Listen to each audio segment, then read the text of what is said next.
কাটোয়া শহরের নর্দমার বিষাক্ত জল কোনো রকম পরিশোধন ছাড়াই সরাসরি গঙ্গায় গিয়ে মিশছে। কাটোয়া পৌরসভার 15 নম্বর ওয়ার্ডে অবস্থিত নর্দমার জল পরিশোধন কেন্দ্রটি দীর্ঘ 9 বছর ধরে অকেজো। কেন্দ্রের নমামি গঙ্গে প্রকল্পের অধীনে শহরে নোংরা জল গঙ্গায় ফেলার আগে তা শোধন করার কথা থাকলেও বাস্তবে প্রতিদিন বিষাক্ত জল মিশছে সরাসরি গঙ্গায়। অভিযোগ তৃণমূল জামানায় সেই কাজ করাই হয়নি। স্থানীয় বাসিন্দাদের এমন অভিযোগ খতিয়ে দেখতে বৃহস্পতিবার সেখানে যান কাটোয়ার বিজেপি বিধায়ক কৃষ্ণ ঘোষ। সরেজমিনে বিষয়টি খতিয়ে দেখে বিগত তৃণমূল সরকারের দুর্নীতিকে তীব্র আক্রমণ করেন বিধায়ক কৃষ্ণ ঘোষ। বিগত 15 বছর ধরে নমামি গঙ্গা প্রকল্পের টাকা আত্মসাৎ করেছে তৃণমূল, দাবি বিজেপি বিধায়ক কৃষ্ণ ঘোষের। দেখেন, সব থেকে বড় কথা হচ্ছে গত যে সরকারটা চলেছিল তৃণমূল সরকার, তারা মানুষের কি ক্ষতি হবে, মাছের কি ক্ষতি হবে এটা নিয়ে ভাবতে হবে। আর ভাগীরথী নদীর বা অজয় ভাগীরথীর এটা সঙ্গম জায়গা, আপনারা জানেন, এখানে ডলফিনের জন্য ব্যবস্থা করেছে। কিন্তু আজকে দুর্ভাগ্যজনক যে সরকারটা এখানে চলছিল পশ্চিমবঙ্গে, যে 15 বছর ধরে তারা নমামি গঙ্গার প্রজেক্টের প্রচুর টাকা এখানে এসছে, লাখ লাখ টাকা, সেই সমস্ত টাকা তারা আত্মসাৎ করেছে। ঘটা করে তারা প্রকল্পকে উদ্বোধন করেছিল যে দূষিত জলকে শোধন করে গঙ্গায় ফেলবে। দুর্ভাগ্য আমাদের যে সরকারটা পুরোপুরি তার টাকা এই পৌরসভা যারা চালাতো তারা এই টাকাকে আত্মসাৎ করেছে। গঙ্গায় অনবরত মাছ মরে ভেসে ওঠে।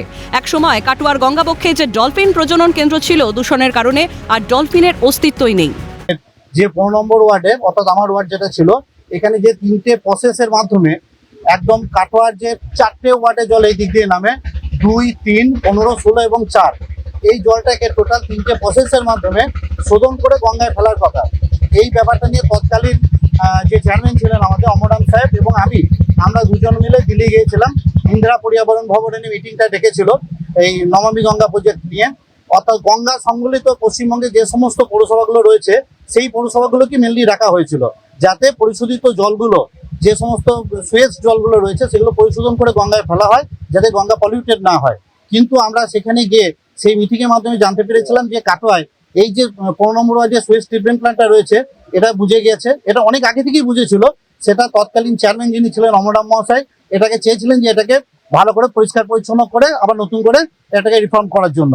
কিন্তু ওখান থেকে আমাদের কথাও দেওয়া হয়েছিল যে শুধু এই সুয়েজ ট্রিটমেন্ট প্ল্যান্টটাই নয়, আর একটা ভারতী ভবন স্কুলের কাছে ওইখানে আর একটা এসটিপি করার কথা ছিল। তার সমস্ত কথাবার্তার পরই তারপরে আমরা গোটা কাটোয়াবাসী জানে যে তারপর 17 সালে নো কনফিডেন্সের মাধ্যমে, অনাস্থার মাধ্যমে অমরাম বাবুকে সরিয়ে দেওয়া হয় এবং কাটোয়ার যিনি বিধায়ক ছিলেন রবীন্দ্রনাথ চট্টোপাধ্যায় নতুন করে চেয়ারম্যান হয়েছিলেন। তারপরে বিষবাও জলে চলে যায় সমস্ত প্রজেক্টটা।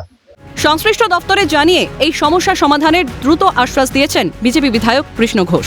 যে দপ্তর আছে সেই দপ্তরে তিনি জানাবেন এবং দ্রুত এর সমাধান যাতে হয় সে ব্যাপারে সচেষ্ট হবেন। কাটোয়া থেকে অরূপ সেনগুপ্ত, ক্যালকাটা নিউজ।